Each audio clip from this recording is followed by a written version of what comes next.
자, 그러면 이제 그 B는 넘어갈게요.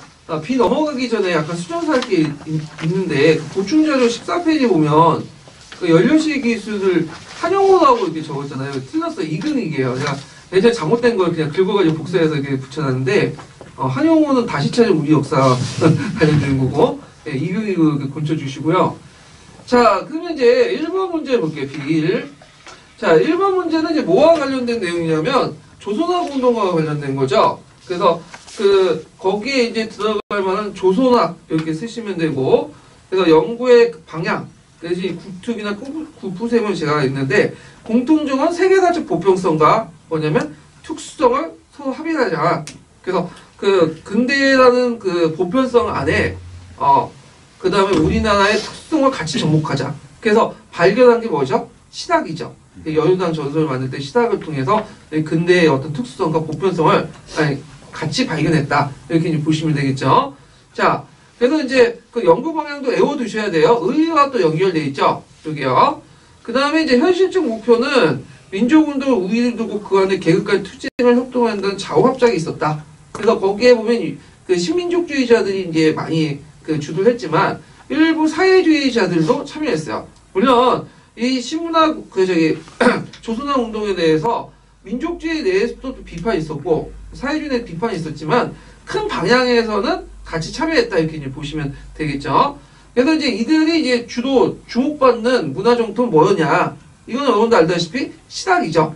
예. 그래서 이때 이제 신학이라는 개념이 부각이 돼요. 이것도 좀 의의에 연결돼 있죠. 자, 그래서 조선학 운동과 관련된 내용은 예전에 기출문이 나왔어요. 2년 전에 나왔어요. 그래서 나올 가능성이 있다는 거죠. 자, 그러면 조선학 운동을 이제 좀 더 살펴보면 14페이지 있거든요.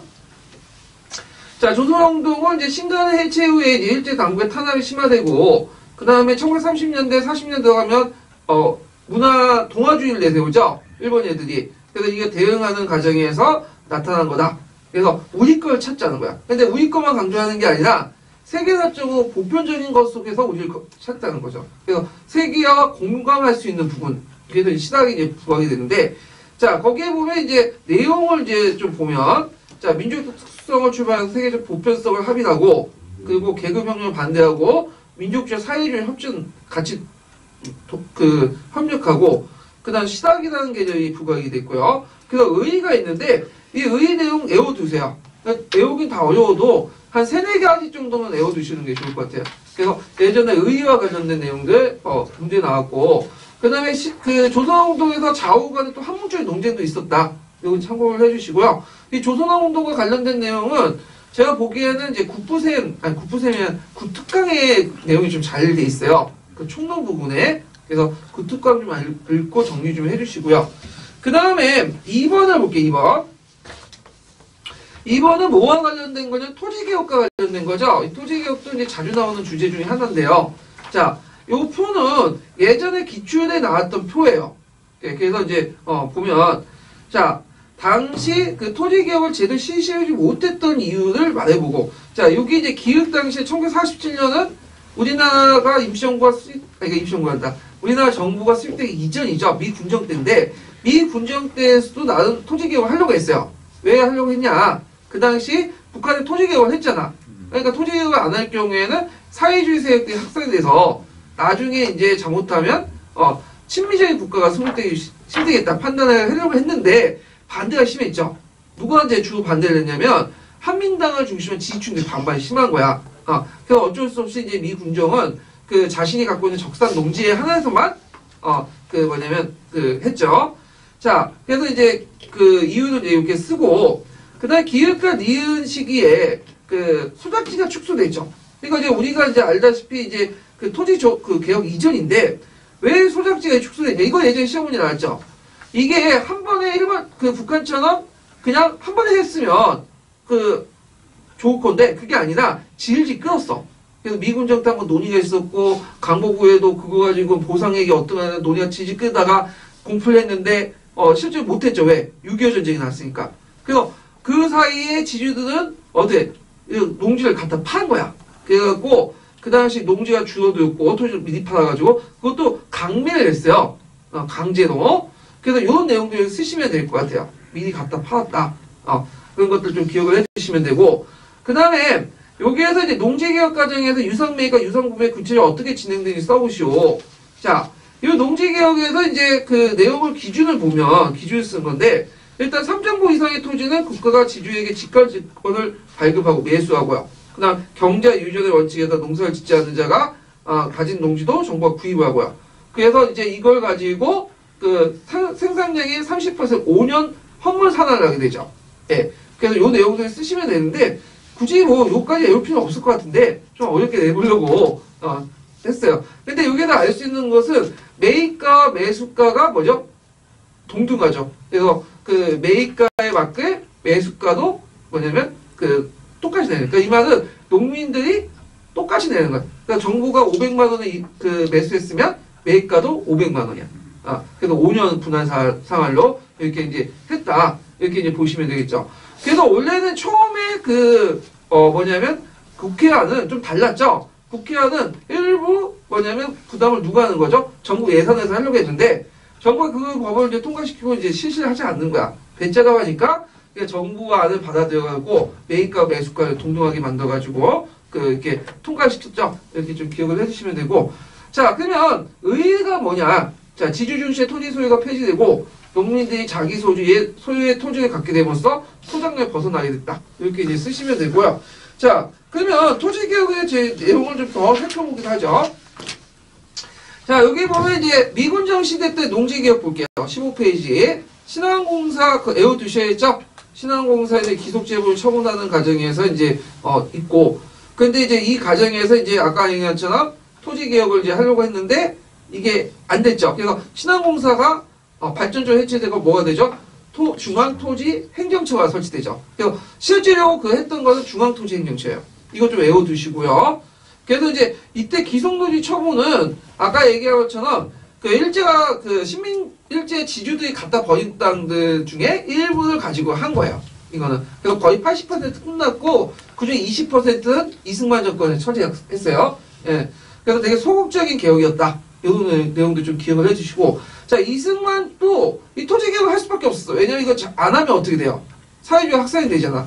그래갖고 이제 토지 개혁을 이제 했는데 이게 이제 그 내용을 보면 3정부 이상의 소유한 대지주의 농지는 국가 유수한 몰수하고 유수한 분배하는데 원래는 이제 의회안은 뭐죠? 1.5배, 농민산 1.25배, 나머지 0.25배 누가 부담해요? 정부 재정에서. 근데 정부가 반대했기 때문에 1.5배, 1.5배 동등한 맞췄죠. 그래갖고 정부한테도 이제 했다. 기억을 해주시면 되고. 그 한계를 보면 3헥터 이상의 이제 지주 토지는 소장의 강매. 그러니까 원하지도 않은데 그냥 강제로 뭐냐면 부가 사게 만들고 그 다음에 이제 거기에 보면 나눠줬는데 빈농들이 갚을 돈이 없어. 그러니까 자기 토지를 누구한테 갖다 팔아요? 예전에 지주들한테 갖다 팔아요. 네. 그래서 새로운 신흥 지주층과 소작지가 부과되고 그 다음에 이제 여기 보면 농업자본주의가 출현해야 되는데 영국이나 이런 것처럼 그래서 대규모 토지 경영도 하고 그러는데 그게 아니야. 그게 출현되지 않았다는 거야. 근데 농업의 어떤 근대화 현상들이 일어나지 않고 이게 60, 70년대까지 계속 농토가 거의 세분화돼요. 우리나라는. 그러니까 영국이나 미국처럼 큰 농장 있죠. 큰 농장에서 건강한 그런 사람들이 등장하지 않아요. 예. 그러니까 이제 합리적 경영 같은 거 할 수 없겠죠. 예. 이런 것들이 농업 경쟁력을 약화시키는 그런 것들이 있다. 자, 의회를 이제 보면 사회적 지배계획 지주가 사라지고 그 다음에 이제 농민들이 자신의 땅을 가지고 직접 농사를 짓게 되고요. 그 다음 토지자본이 산업자본이나 상업자본 전환해서 기회를 갖게 된다. 근데 이게 주의할 것은 토지자본이 상업자본이나 산업자본으로 이렇게 통합됐지만 지주들이 산업자본으로 된 것은 아니야. 자본가가. 왜냐면 지주들이 자기 가지고 있는 채권들 누구한테 갖다 팔아요? 상인들, 자본가들 갖다 팔죠. 그러면 농업자본 자본 자체는 산업자본, 상업자본화 되지만 뭐냐면 지주들 자체가 뭐냐면 산업자본가나 상업자본가로 전환된 건 아니다. 기억을 해주시면 될 것 같아요. 자, 뭐 여기 등등이 있는데 의의 한두 가지 좀 기억을 해주시면 될 것 같아요. 이 정도는. 자, 그 다음에 있고 그러면 상대적으로 이제 남한의 토지개혁 나왔으면 또 북한의 토지개혁도 나올 수 있겠죠. 북한의 토지개혁은 예전에 한번 시험 문제 나왔어요. 기준이 뭐죠? 오헤르타 5정보 정도. 그 5정보면 상당히 뭐냐 크죠 땅이. 근데 이제 얘네들 중소지주를 얘는 이게 말이 안 돼. 우리는 3정보만 가지고 대지주죠. 왜 그러죠? 그럼 인구가 적잖아 얘네들. 또 땅이 거칠잖아. 예, 그 감안해줘. 그래서 중소지주 그다음 친일파들 다 이제 몰수를 해가지고 무상분배 뭐냐면 무상몰수 무상분배 해줬죠. 근데 이게 꼭 좋은 게만 아니에요. 뭐냐면 여기에 경작권만 준 거지 소유권을 준 게 아니야. 그러니까 매매 양도 그거 주진 않았다. 그래서 이걸 바탕으로 뭐 나중에 대농장 해갖고 이제 토지 구별 해버리죠. 그래서 그 부분 경작권을 주지 않았다. 아이가 그냥 소유권 자체를 주지 않았다. 매매 양도를 하지 못한다. 그 부분이 예전에 교과서 근현대사는 없었어. 근데 최근에 이제 1, 2년에 한국사에 들어갔어 그 내용이. 왜냐면 이제 정부에서 압력을 넣은 거지. 북한의 토지 개혁이 그렇게 좋은 게 아니다. 이거는 토지의 소유권을 인정해주지 않는 그냥 경작권만 준 거다. 그리고 집단화 과정의 어떤 가독이 차원이 불가했다. 뭐 이런 것들을 뭐 강조하기 위해서 이제 대답을 하는 것 같은데 나올 수도 있을 것 같아요. 그러니까 이제 이런 것도 좀 기억을 해두시면 되고. 자, 그 다음에 3번을 보자. 3번. 자, 이건 프랑크 왕국과 이 로마 교황의 이제 관계인데, 프랑크 왕국의 성장하는 과정에서 이 로마 교황과 이제 연결돼 있죠. 프랑크 왕국, 그러니까 이제 프랑크 왕국은 무슨 왕조를 얘기하죠? 여기는 초창기 왕조가 아니라 카롤링거 왕조를 얘기하죠. 카롤링거 왕조가 성장하는 과정에서 로마 교황과 초창기 때는 메로빙거 왕국, 메로빙거 왕조와 그 다음에 카롤링거 왕조였는데, 메로빙거 왕조나 카롤링거 왕조도 로마와 유착이 돼 있어. 왜냐면 신분이 있지만 권력은 있지만 뭐가 없어? 권위가 없잖아. 권위는 교황이 부여해 준 거죠. 자, 이런 관계를 이제 좀 기억을 해 두셔야 되는데. 자, 그러면 여기에서 이제 그 내용들을 이제 볼게요. 이거 뭐 교과서 수준의 내용이에요. 자, 첫 번째 사료 1은 프랑크인의 왕이요 하면서 쭉 나오는데 누구와 관련된 건 클로비스. 메로빙거 왕조를 이제 탄생했던 클로비스인데 클로비스는 원래 이제 그 종교를 버리고 뭘 선택했죠? 카톨릭, 아타나시우스파를 선택했죠. 근데 이것은 다른 그 게르만족들과 다르죠. 게르만족들은 뭐예요? 아리우스파를 받아들였죠. 근데 이게 이제 쉽게 받아들일 수 있었던 거 뭐냐면 아리우스파에서 아타나시우스파로 개종하기 힘들어요. 근데 얘네들은 아예 아리우스파를 안 믿었죠. 그러니까 정통 종교에서 뭘 받아들인 거야? 그 다음에 아타나시우스파를 받아들인 거야. 특히 정통신앙에서 이제 게르만 정통의 특징이 삼위일체적 요소들이 많아요. 그러니까 신의 이름만 바뀐 뿐이지 그대로 이제 수용을 했다. 이렇게 이제 보시면 되겠죠. 그러면 여기에서 이제 클로비스가 이제 개종한 그 영향 이렇게 이제 써보시면 되는데 그 영향은 로마 교회의 지지를 받을 수 있었고요. 성직자와 원주민들의 지지를 지금 이때 로마인들이죠. 그러면서 아리우스파의 서구토족을 에스파를 홀퇴시켜 오늘 프랑스 대부분 차지했고 뭐 여기 더 추가하자면 오랫동안 그 보통 프랑크 다른 게르만 왕조들은 뭐야? 금방 망했죠? 근데 뭐야? 장기 지속으로 통치를 했다. 이렇게 이제 보시면 되겠죠? 자, 그 다음에 그 사료 2번에 해당한 니은의 역사적 의미를 써보시오. 샤르마노의 이제 그 내용인데, 이 사료 2번은 뭐예요? 800년에 일어났던 뭐죠? 소노마 황제간의 대간이죠? 예. 그래서 그 의미는 그냥 교과서에 있는 내용들 쭉 쓰시면 돼요. 서기나. 그래갖고 이제 그 민족운동 이후에 유럽의 혼란이 안정되고, 기독교 교회를 매개하는 로마 게르만족의 어떤 중세 유럽의 새로운 질서가 형성되고 교회와 국가의 긴밀한 유대 관계가 쭉 형성된다. 쭉 쓰시면 되고요. 그 다음에 가에 들어갈 지역은 어디죠? 라반나. 네, 롬바디아족을 물리치고 라반나 지역을 이제 했는데 PP이 줬죠. 이 라반나 지역은 북이탈리아 지역의 이제 군사력 그 지역 거점인데 예전에 동로마 황제인 유스티누스 황제가 한때 이탈리아 반도를 회복했죠. 그때 이제 총독부가 어디 뒀냐면 라반나에 줬어요. 네. 그래서 최초의 교황령이었다. 이렇게 기억을 해두시면 되겠죠. 자, 그 다음에 나에 들어갈 문서가 뭐죠?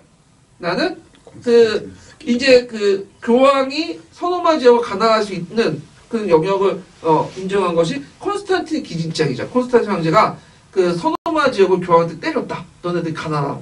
근데 이게 나중에 그 뭐예요? 위장이라는 걸 알 수 있게 밝혀지게 된 거죠. 네, 콘스탄틴 기진짝 그 내용들 기억을 해두시면 될 것 같아요. 자, 그 다음에 이제 4번 문제 보죠. 4번. 자, 이 4번 문제는 이제 뭐와 관련된 문제냐면 그 제2차 국공합작 조선과 관련된 이제 문제예요. 이게 좀 어려운 문제인데, 자, 한번 보충자를 보고 풀어보죠. 16페이지 보세요. 자, 만주 그 사변이 몇 년에 일어났어요? 1931년에 일어났죠?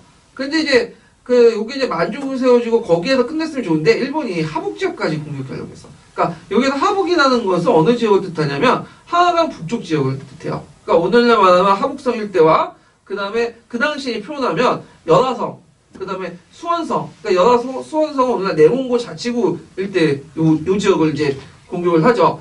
그래서 연화성을 공격해서 이제 산해간에서 이제 산해간 사건이 나오고, 요때 당구 정점협정을 맺어져. 이름 좀 외워주세요. 그래서 그 하북성 동부 지역에 비무장 지역을 설치하고, 그러니까 비무장 지대가 설정됐다는 것은 그 위에는 만주국의 존재를 인정해 준다는 거죠.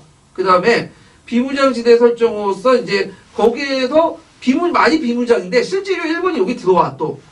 그래서 여기에서 이제 계대 정부를 이제 세우죠. 기찰정보위원회라든지 기동방공자치정부라든지 그리고 거기에 요게 그 비무장지대에서 자기의 계대정부를 세워놓고는 거기서 뭘 해요? 하북 지역을 야금야금 이제 먹기 시작하죠. 그래놓고 또 여기에서 마약이라든지 그 밀무역 이렇게 하니까 이런 걸 통해서 뭐냐면 국민당의 경제력으로 타격을 줘. 국민당이 예전부터 마약 사업도 하고 또 관세도 징수하는데 이걸 다 피하기 위해서 뭐냐면 어디로 간 거야? 비무장 지역으로 가가지고 무역을 한단 말이야. 일종의 거기 가면 관세도 안 내도 되고 마약 자유롭게 팔 수도 있고 하니까. 자, 하여튼 이렇게 있고 그 다음에 이제 이때 일본 군부들은 북중국 분리 공작을 하죠. 그래가지고 이제 또 중앙군을 또 하북성 이동을 시켜. 그 매진 항모 협정을 또 체결하고요. 그 다음에 이제 등등 해갖고 이런 북중국 분리 운동을 하게 되니까 자, 이거 가만히 있겠어요? 안 되겠죠? 그래서 그 당시 일본군의 북중국 분리 운동에 대항을 하는 과정에서 북경대 그 학생들 중심에서 일어난 게 1935년에 12구 운동이에요. 예. 그래서 12구 운동에 의해 보면 종전에 중공과 연결된 중공산당 연결된 도시 명망가 중심에서 항일운동 벗어나 대중항일운동을 전개한다. 그러니까 이제 국민당도 아니고 공산당도 아닌 제3의 세력들이 등장하게 된 거야. 제3의 세력들. 그래서 이제 그들이 약칭 이런 분위기를 타가지고 전국학생구국연합회 뭐죠? 정구연을 이제 결성을 하게 되죠. 정구연을. 그래서 자기들은 이제 국민당과 공산당은 아니다. 중간파다. 그래놓고는 중립적 입장에서 뭘 이제 내세우냐면 그 당시 이제 뭐냐면 당견을 모욕을 막아내기 그러니까 그 당시 이제 뭐라고 이제 주장하냐면 남경 정부 인정 아래 거부일치를 구성하자.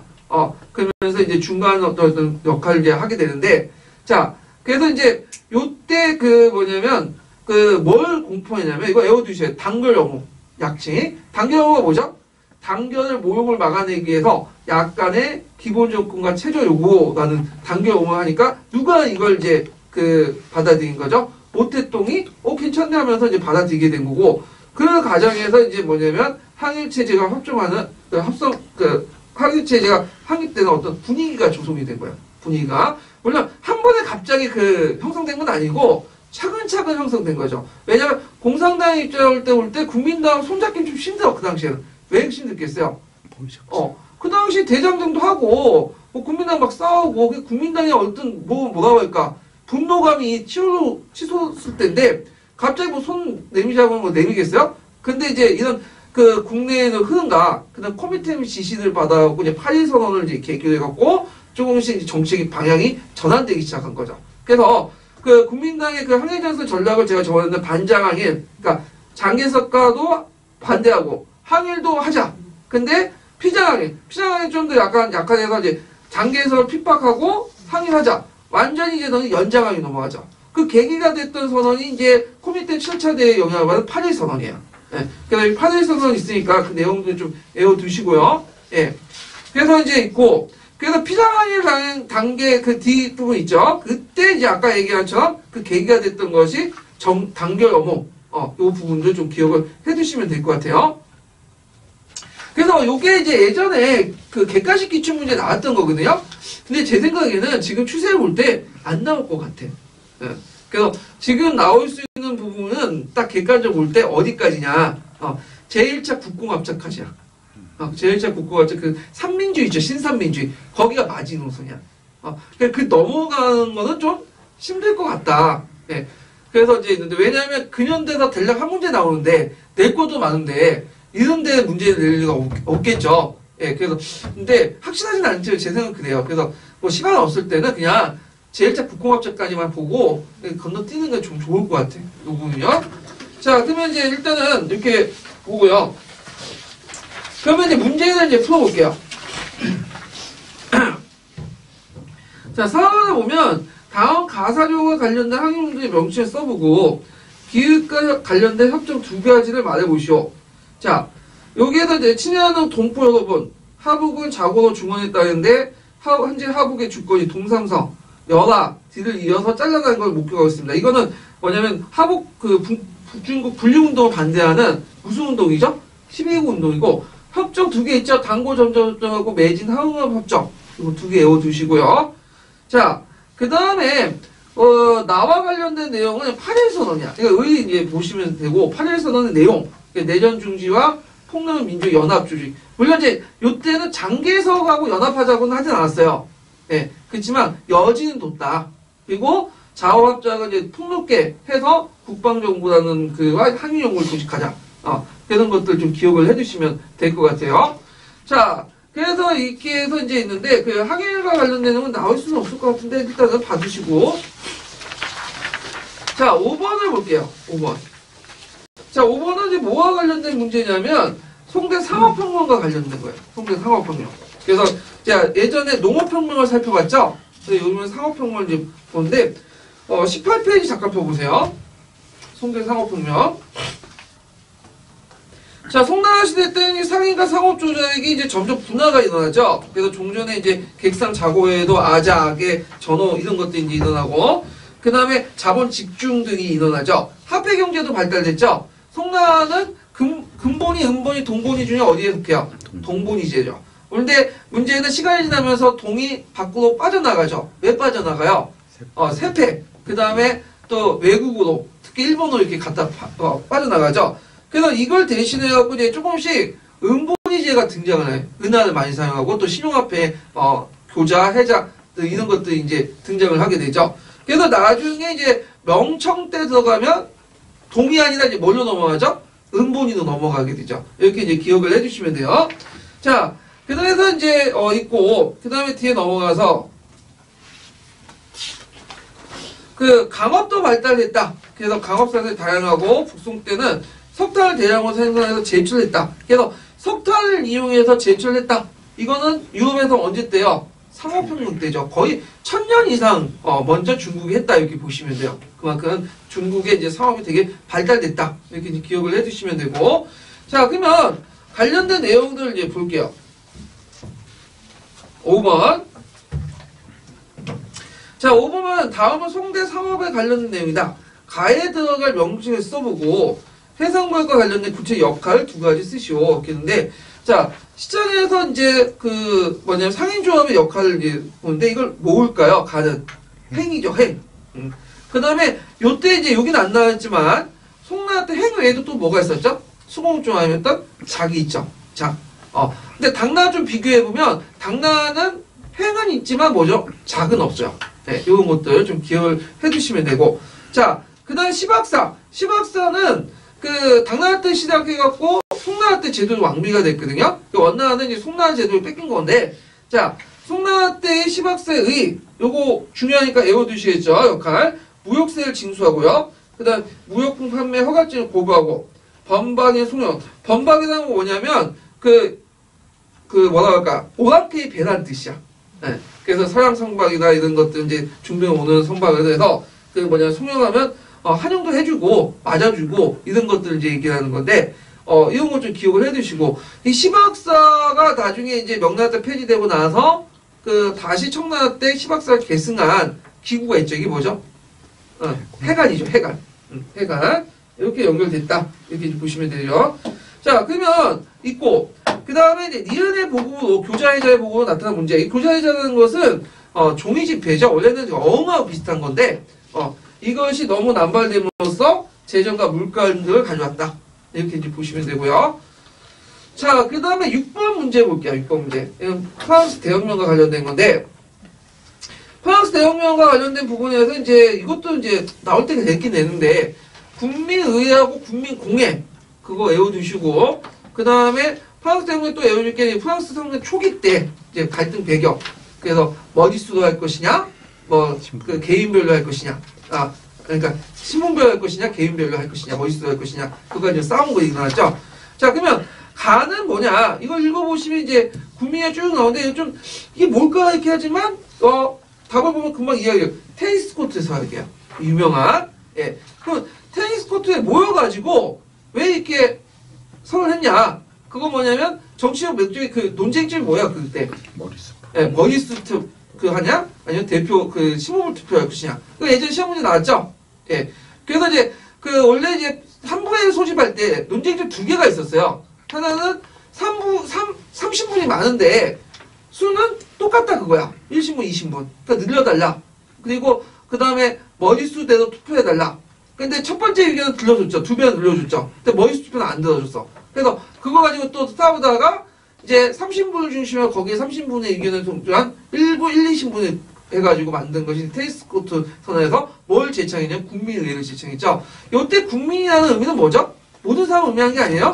투표권을 가지고 있는 사람, 능력 있고, 식견이 있는 사람. 그러니까 얘네들은 가부적인 어떤 공화정, 이렇게 이제 생각을 한 거죠. 그래서 이 국민의회의 그 명칭을 처음 사용했던 사람은 누구죠?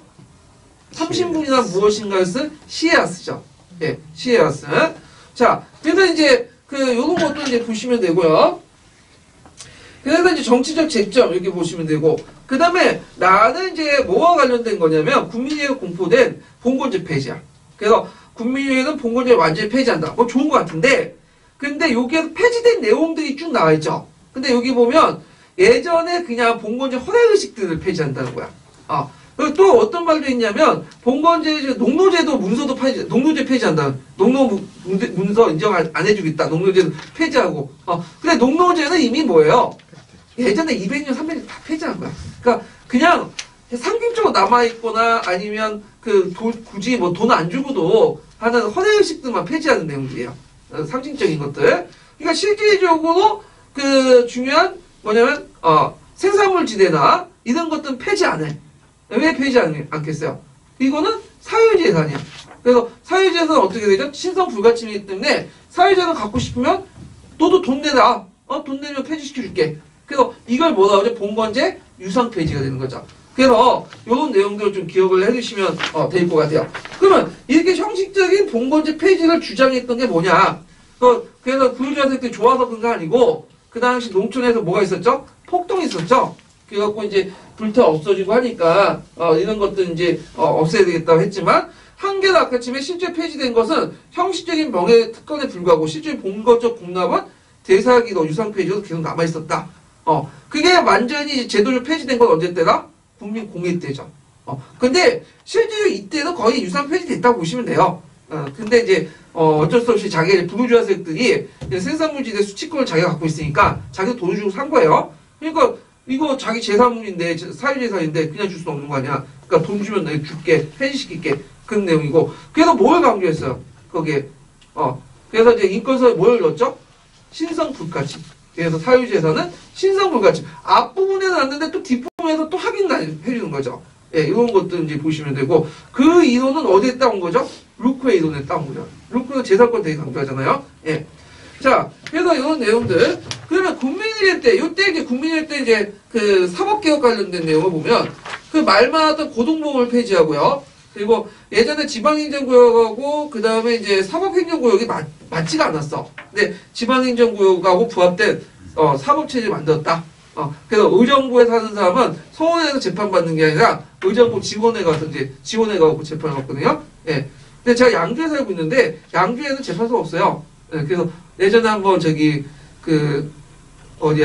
동원 예비군 빠졌다가 벌금을 받았는데 의정부 가서 낚시 재판 받고 왔는데 저도 전과 1범이에요. 예. 근데 전과 1범인데 6개월 만에 없어진다고 하더라고요, 이거든요. 예. 그래서 있는데 전과범. 예, 전과범. 간단해요. 갔더니 법정에 갔더니 그냥 와더니 그때 한 30대 중반 정도 된 사망사가 오더니 그 예비군령 빠졌습니까? 예. 그러니까 앞으로 조심하세요. 땅땅땅 40만 원. 40만 원 내고 왔어요 그냥. 자, 그래서 이제 있고 그 다음에 7번 넘어가죠. 7번. 자, 7번은 이제 보면 거기 이제 그 예전에 이제 정근대 시대부터 구원할 때까지 이제 쭉 뭐냐면 교과서, 역사 교재와 관련된 부분인데 역사 교재도 한번 나올 때가 됐어요. 그래서 한번 재반됐거든요. 근데 이걸 내용 조직 방법과 연결시켜 왔어요. 저는요. 거기 보면 이제 내용 순서 보면 일단 지금 교과서를 얘기하고요. 두 번에 들어갈 교과서는 뭘까요? 이건 국사 교본이죠. 이건 언제 때죠? 교수 용옥기죠. 그 다음에 심상소학 국사는 이제 그 어제 일제시대 때 사용했던 교과서고, 그 다음에 나와 다가 들어갈 말은 이제 뭘까요? 나는 그 동국사야. 다는 동문서서. 이렇게 있죠. 그러니까 이제 요게 내용 조직 보면 현대를 기점으로 해서 뭐죠? 이렇게 역순으로 이렇게 흘러가죠. 그러면 금방 나오죠. 뭐죠? 연년대기 조직 방법이죠. 연년대기. 그래서 연년대기 조직 방법은 예전에 기출문제 나왔어. 현재를 기점으로 해갖고 하고. 그 다음에 이제 예전에 그 영화 중에 그거 비슷한 영화가 있었죠. 박하사탕. 박하사탕도 지금 현 시대의 모습을 나오고, 그 이 사람이 왜 이렇게 타락했는가를 어디까지 쭉 돼. 거기 강주 민주화 운동까지 거기 진압골 참여하면서 이 사람이 트라우마에 걸려갖고 막 이렇게 하는 그런 불국진 인생들을 다뤄보죠. 그래서 이제 끝에는 기차원에 들어서 나는 돌아가래 하면서 외치잖아요. 예. 근데 그 되겠어요? 죽는 거지 그냥. 예. 자, 하여튼 뭐 이렇게 있는데, 자 일단 이제 문제를 풀어볼게요. 문제를 풀어보기 전에 약간 이제 몇 페이지 펴보시냐면 역사 교재 부분을 한번 볼게요.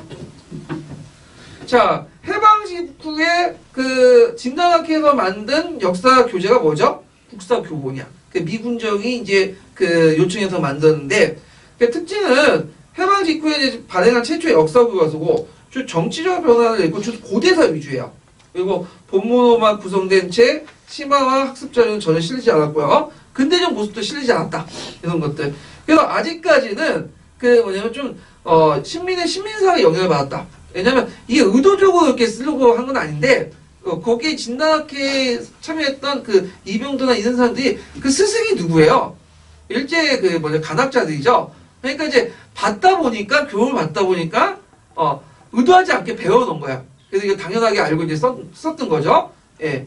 자, 그 다음에 동문서습인데 이제 16세 유학자 박세무가 저수하고 18세기 때 널리 확산됐던 거다. 그래서 주로 경사일체적 교육이고, 그리고 3분의 1 정도가 조선사지만 아직까지 중국사다. 근데 의미가 있죠. 나름대로 우리나라 역사를 가르쳤다. 뭐 그 의미가 있고요. 그 다음에 현재 동국사 있죠. 구한말대 교과서. 그래갖고 이제 인간관계 입각한 신사치고 편년제 서술 탈피하고 사반정통을 계승했고요. 정치사 교훈사를 탈피했는데 그 문제점 뭐냐면 하야시의 조선사를 좀 뺏겼었어. 특히 상고사 부분. 그래서 사반정통 이거 인나일본수를 일본 인정하는 등 했다. 이거 동국사 외에도 또 있겠죠. 유년필독도 이제 좀 외워두셔야죠. 근현대사 관련돼 갖고. 그래서 이제 이렇게 해서 한번 이제 있는데 한번 문제를 풀어볼게요. 자, 여기 보면 이제 그 7번을 보면 이제 연년대기에 유용한 점을 쓰시면 되겠죠. 조직 방법.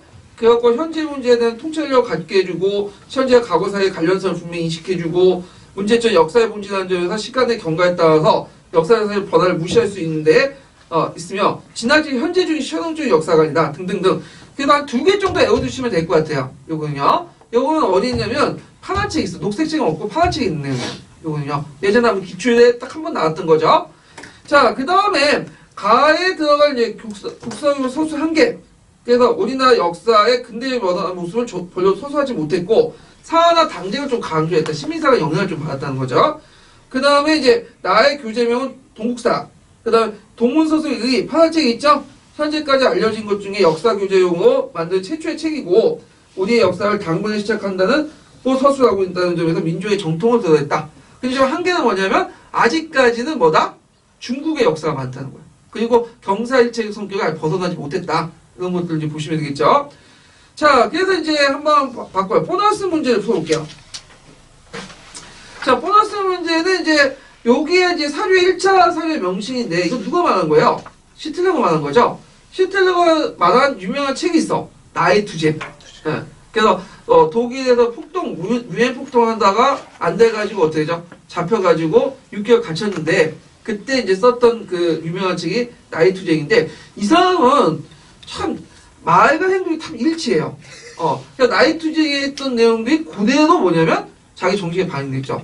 예. 그래서 이런 측면에서는 참 좋은데 그래서 좋은 쪽 방향에서 갔으면 좋을 텐데 이 나쁜 쪽에서 이제 신념이 발달돼갖고 이제 하죠. 그래서 이제 있는데 그러면 히틀러 때 왜 많은 초창기 때 국민들 지지 받았냐? 다 이유가 있죠. 이때 이제 집권했던 배경이 뭐예요? 일단 대공황이죠. 대공황이 저희 경제가 빠지니까 몰락하니까 히틀러가 와서 계획 경제를 통해서 독일의 급속한 발전했고 시장도 감소했죠. 그래서 그때 히틀러 주도로 만든 게 뭐냐면 이 사람도 이제 일종의 뉴딜 정책을 했는데 그 고속도로를 많이 만들었어요. 그래서 오늘날 아우토반 있죠. 그때 만들어줬고 그래서 그때 쉽게 만드는 게 뭐냐 히틀러는 보상금 안 주죠. 야, 땅 가지고 와. 안 주면 어떻게? 지도세도 모르게 사용시키고 그래서 이제 있고 그 다음에 독일 국민에게 이제 뭐냐면 자동차를 타야 되겠다. 국민차, 폭스바겐 같은 딱 그 차도 만들었죠. 그래서 초창기 때는 나는 독재해도 국민들이랑 경제 정책을 했어요. 예.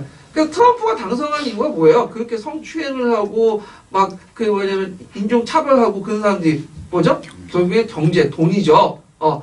내가 당선되면 뭐냐면 나프타 없애고 자유무역 없애고 너희들 일자리 보장해주겠다. 멕시코 얘네들 다 몰아내고 불법 이주자들 다 없애겠다. 그러니까 이제 거기 러스트벨트에 있는 그 노동자들이 환영을 한 거죠. 그러니까 이제 찍는 거지. 그리고 이런 것도 좀 기억을 해주시면, 기억을 할 필요 없는데, 여기서 기억할 것은 뭐냐면, 히틀러가 왜 경제적으로 이렇게 장기 집권할 수 있냐? 결국에 돈 때문에, 경제적. 그래서 예전에 한번 시험 문제 나왔어요. 시험 문제. 기억을 해주시고, 그 다음에 이 사람이 미추진 대외 정책 방향, 여기에서 이제 이 책에 사용된 용어가 뭐죠?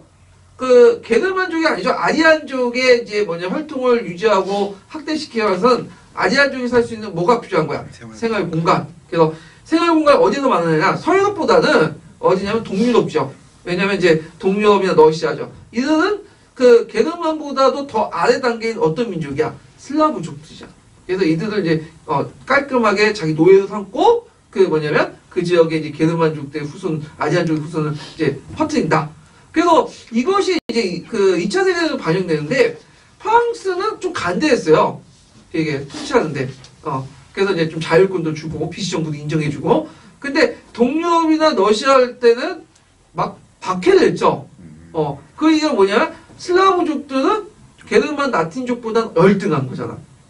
그래서 이제 이들을 이제 노예로 삼으려고.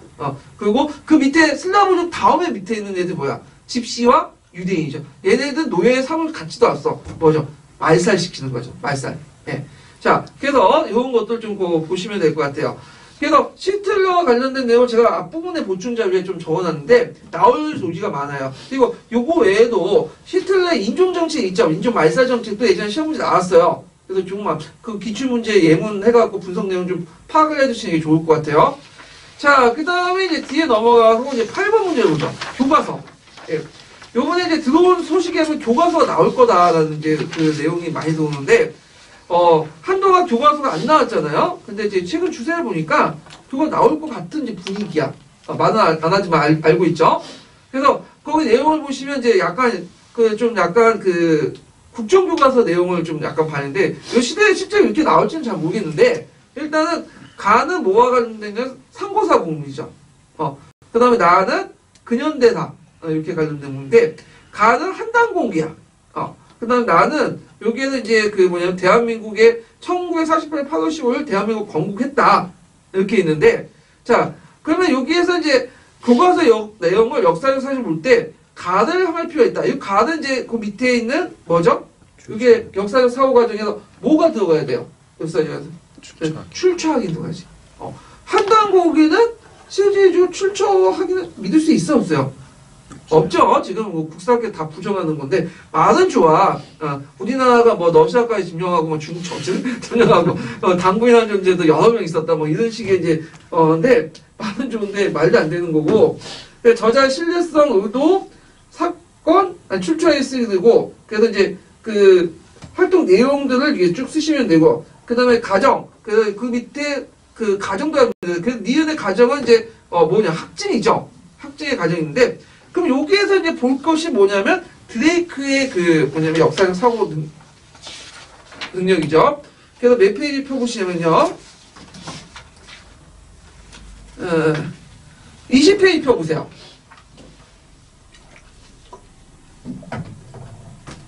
자, 거기에 보면 드레이크의 역사적 생각 습관 기준인데, 이거 외워두셔야죠. 예전에 두 번이 나왔어. 시험 문제.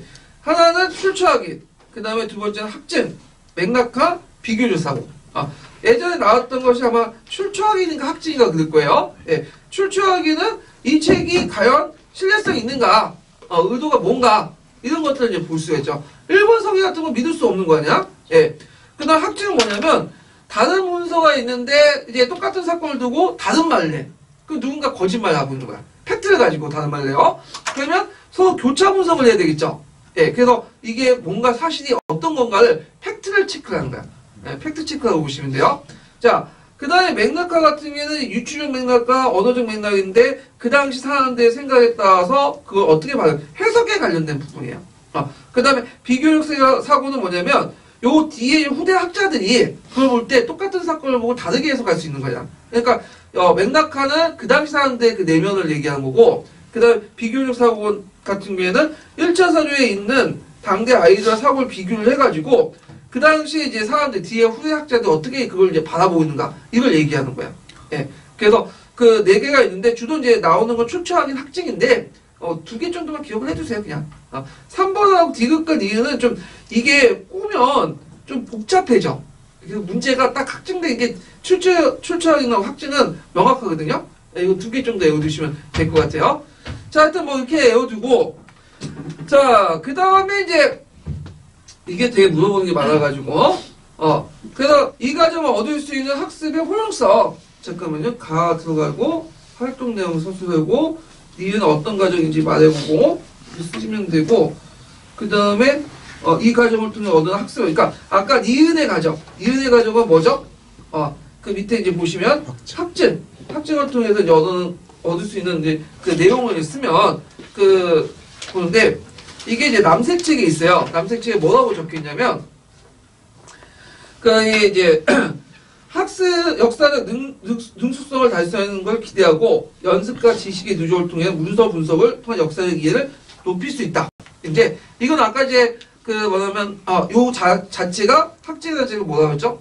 교차 분석이 됐죠? 예, 그 문서와 문서, 사료와 사료를 서로 교차 분석을 해서 거짓말을 찾아내는 거예요. 예, 그런 것들을 이제 보시면 되고, 그러면 요게 나는 교과서관을 볼 수 있고, 교과서 절대적으로 보는 게 아니라 참조자에 불과하다. 이게 파란책에 있는 내용인데, 그 도구석 교과서관 이렇게 쓰시면 되는데, 요거는 시험에 나왔던 거예요. 예문만 좀 달리해서 본 거고, 그 다음에 이제 여기에서 볼 때 그 파이로 날 대한민국 건국되었던 교과서 표현 절제할까요? 이렇게 해갖고 나름대로 이제 딜레마를 주죠. 그래서 다른 생각을 하도록. 뭐와 관련된 거죠? 역사적 판단력과 관련된, 역사적 판단력. 예. 그래서 이제 역사적 범죄, 하위범주. 이것도 예전에 기출에 나왔던 거예요. 제가 약간 예문을 꼬아가지고 이제 문제 냈던 거고. 그 다음에 유의점, 역사를 판단할 때 유의점이 뭐냐? 자, 역사를 판단을 조사한다는 명문 아래 교사가 특정한 도덕적 교훈을 제시해서 안 된다. 학생들이 생각해갖고 자기가 선택을 하도록 도와줘야 된다. 물론 거기에 대한 반려도 왜 도덕적으로 이렇게 문제 제시하면 안 되냐. 이것도 도덕적으로 제시할 수 있다. 그런 견해도 있는데 이건 주주학계 견해가 아니에요. 자, 그 다음에 이제 지도 과정은 뭐냐. 교사는 학생들의 역사적 증거를 토대로 논쟁점을 다양하게 분석할 기회를 제공하고 나타난 문제점에 대해서 다양한 시각을 갖도록 하는 것이 바람직하다. 이렇게 씁니다. 이게 남색책에 있어요. 예. 그래갖고 남색책 5장에 보면 거기에 역사 사고가 있거든요. 거기에 필 할렌도 나오고 이제 드레이크의 이제 내용도 나오고 그다음 역사 사고 하위범주 4가지가 나와요. 예. 그거 다 좀 기억을 해두세요. 중요해. 상당히. 예. 한동안 안 나올 것 같은데 요번에 들어간 출제진 교수들 보면 들려오는 소식 보면 여기에서 많이 나온다고 그런 것들 이제 들어와요. 소문이. 예. 자, 그래 있고, 그 다음에, 디귿도 이제 같은 문제에서 했는데, 이 교사가 여기에서 강조되는 부분은 뭘까요? 역사적 사실이란 평가죠. 그럼, 평가를 할 수 있는 좋은 방법이 뭘까요? 토론 수업이나 토의 수업. 이거 쓰시면 되겠죠? 예. 그래서 교사가 어떤 걸 강조했다 교수학습 방법도 달라지죠. 이거 관련된 문제가 두 문제 나왔죠? 예전에. 잠깐 볼게요. 몇 페이지 펴보시냐면 20페이지 펴보세요. 20페이지. 역사와 안다. 역사 인식 관련된 부분인데 이게 원래 자세하게 된 것은 검은책 내용이 있어요. 이거 이제 갈색책을 잠깐 이제 언급만 됐는데 그래서 검은책 내용을 기준으로 보면요. 그래서 네 가지 유형을 이제 교사가 네 가지 유형. 그래서 역사를 안다. 역사 인식에 관련된 의미에서 객관적 팩트를 강조하는 교사가 있죠. 그 교사의 학습 방법은 어떻게 될까요? 온다, 비교, 유추, 연상. 그 다음 원인, 결과, 인간적 관계를 강조하고 논리적 관계를 강조하는 것이 있죠. 학습 방법은 뭐죠? 교사실 설명과 탐구식 수업. 탐구식 수업은 뭐와 연결된 거죠? 사교학습. 네, 이렇게 좀 보시면 되고 그 다음에 내면을 강조하는 교사가 있죠. 역사에서 내면을 강조하는 교사. 동기, 이유. 여기에서 이제 강조했던 교사는 연기, 극화 수업, 역할, 시뮬레이션, 글쓰기 뭐 이런 것들 쓰시면 되고 그 다음 역사의 평가. 역사의 평가를 강조하는 것은 아까 논쟁형이나 토론, 토의형 이렇게. 왜 이게 이 사람 토론을 그러니까 이게 역사의 평가라는 걸 어떻게 알 수 있을까요? 항상 적절한 말이 나오면 뭐가 된다? 평가야. 적절한 뭐뭐의 적절한 이런 말들이 나오면 평가고 평가와 관련된 거는 논쟁, 토의. 그래서 교사가 어떤 점을 강조에 따라서 교수학습 방법 달라진다. 요 관계, 두 가지 관계가 예전에 두 문제 나왔어요. 그래서 이거 기억을 해두시면 될 것 같아요. 자, 그래갖고 이렇게 한번 끝났고 또 있죠 뒤에 보너스 문제. 자, 여기 이제 3번 관련된 문제인데 요 3번 가와 나사료는 처음 따면 좀 골치 아프죠. 이거 처음 예전에 기출에 나왔던 거야. 2차 문제 때. 자, 가와 나인데 가는 뭐예요? 이거는 우신 예창이고 나는 뭐죠? 자유우지론이죠. 예. 그래서 이제 누가 쓴 거죠? 에라스무스가 나온 거죠. 에라스무스. 그래서 가의 명칭은 아까 얘기했죠. 우신 예창. 그 다음에 여기에서 이제 에라스무스의 활동 중에 밀랍이라고 반주파들이 성서를 반죽하고 또 고쳐 반죽하고 있습니다. 그러니까 원래 성서 내용과 다르게 자기 멋대로 교회에서 의역하고 한 성경책이 뭐죠?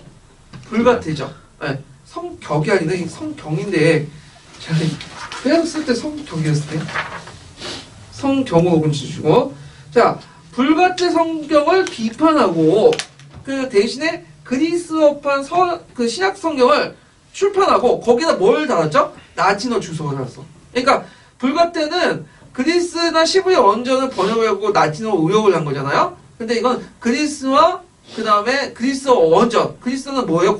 신약이에요? 구약이에요? 신약이죠. 신약 성서를 내고 거기에다 라틴어를 이렇게 다는 거야. 그래서 이 라틴어 주석이 틀렸는지 안 틀렸는지를 금방 알 수 있는 거죠. 그래서 의역을 배제하고 직결했고 그 성경을 바탕으로 해서 나중에 뭐가 나온 거야?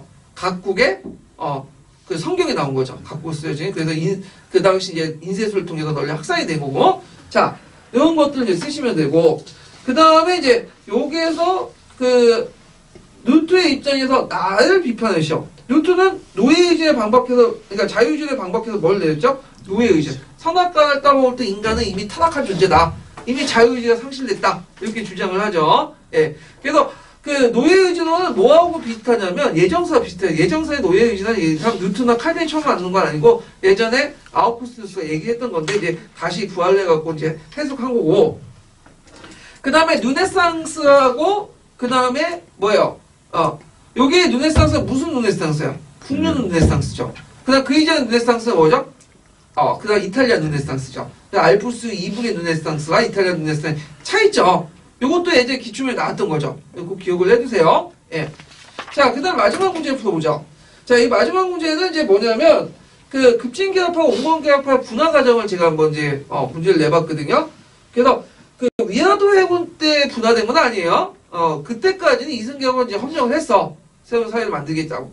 근데 이제 조금씩 삐걱거린 게 뭐냐면, 토지개혁의 차이야. 그리고 그때 이제 1전 1주론하고 사전학파론을 이제 대비했는데 1전 1주론을 주장했던 사람은 이제 이익이 안다. 이색 같은 그런 사람들이고 그 다음에 사전학파론 같은 경우에는 조준이나 정도전 같은 이제 사람들이 주장했죠.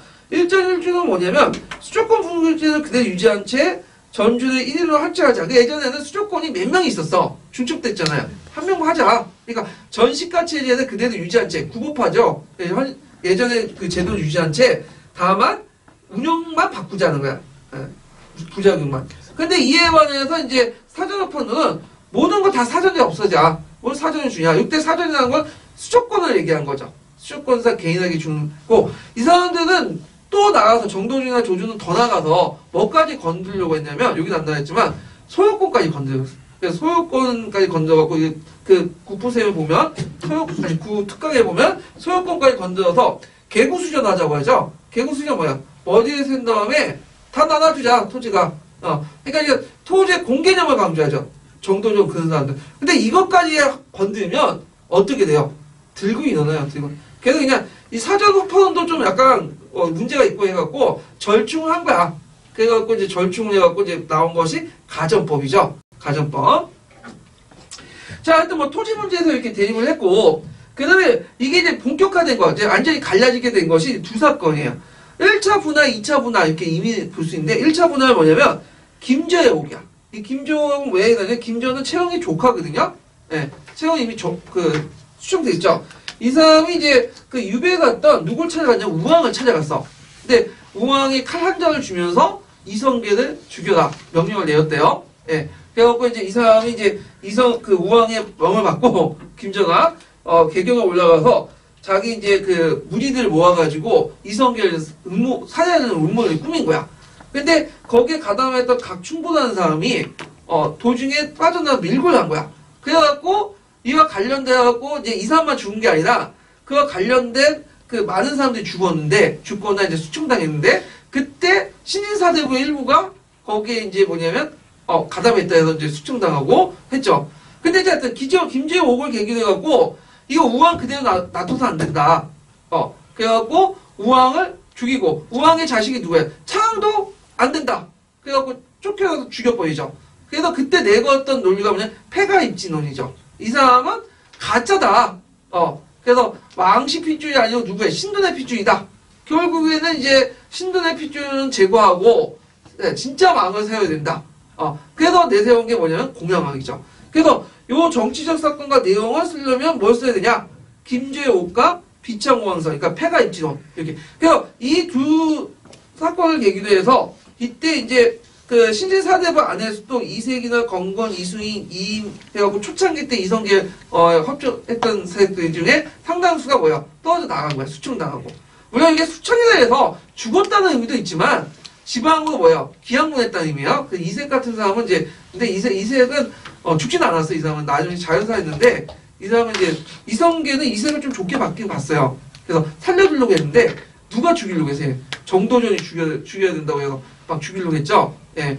근데 이성계 입장에서 이색은 수첩까지는 되는데 죽이지 못해요. 왜냐면 이색이 명망이 너무 많기 때문에 높기 때문에 죽이지 못했는데 하여튼 자 1차 분화가 끝난 다음에 또 2차 분화가 일어나. 이 계기가 됐던 사건이 뭐냐면 윤희 이초 사건이야.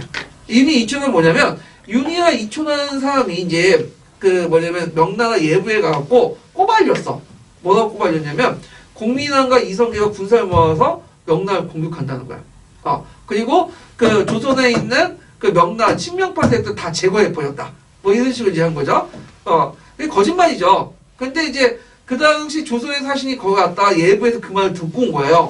그래가지고 그걸 이성계한테 알려주니까 이성계 가만히 있으면 안 되겠죠. 자기는 하지도 않았는데 그러니까 그걸 계기에 윤희 이초와 연결되어 있던 사람들 대규모 수청을 했어요. 많이 죽이고 그때 그 과정에서 이제 이걸 보고 나서 윤희 이초 사건을 처리하는 거 보고 이제 이성계가 새로운 나라를 만들겠다라는 걸 이제 직감한 사람들이 등장하죠. 그래서 요때까지 또 그래도 협력했던 또 한 무리의 사대부들이 또 그래서 이제 돌아서면서 그 공양왕편으로 이렇게 붙게 되죠. 그때 대표적인 사람이 누구냐면 정몽주죠. 그러니까 정몽주는 그 폐가입진까지는 이성계와 같은 편이었어. 근데 폐가입진 이후부터는 뭐야? 이성계하고 뭐냐면 등을 돌리게 된 거야. 정도준하고. 예. 결국에 정몽주는 누구한테 죽어요? 그 이방원한테 죽게 되죠. 예, 이런 과정에서. 그래서 이렇게 이제 그 과정을 통해서 아까 이제 폐가입진 그 다음에 윤희 이초 사건을 통해서 온건계파가 떨어져 나가고 이 온건계파는 이제 어디로 가요? 조선정부를 참여하지 않고 그 낙항을 해서 나중에 살인파의 기용이 됐던 사람들이죠. 이렇게 이제 보시면 되겠죠. 자, 그래가지고 이제 이렇게 해서 한번 봤어요. 아, 참고로 이제 저기 한길에서는 그 급진계합파하고 온건계합파의 분화를 뭘로 보고 있냐면 유니 2초 사건을 보고 있거든요. 예. 그리고 또 이제 그 지도서에서는 국정 지도서에서는 뭐가 나왔냐면 김조혜옥과 폐가입진을 보고 있어요. 둘 다 맞는 거예요. 예. 김조혜옥과 폐가입진은 1차 분화. 그 다음에 유니 2초 사건은 2차 분화. 이렇게 이제 보시면 되겠죠. 자, 그래서 이제 이렇게 해서 이제 한번 풀어봤고요. 그 다음에 이제 다음에 이제 11차, 12차인데, 요거는 이제 공개 모의고사죠. 그래서 이제 그 전체 다 볼 수, 회원님은 다 볼 수 있거든요. 예. 자, 그래서 마지막 모의고사까지 이제 한번 끝까지 달려봅시다. 예. 오늘 수고하셨습니다.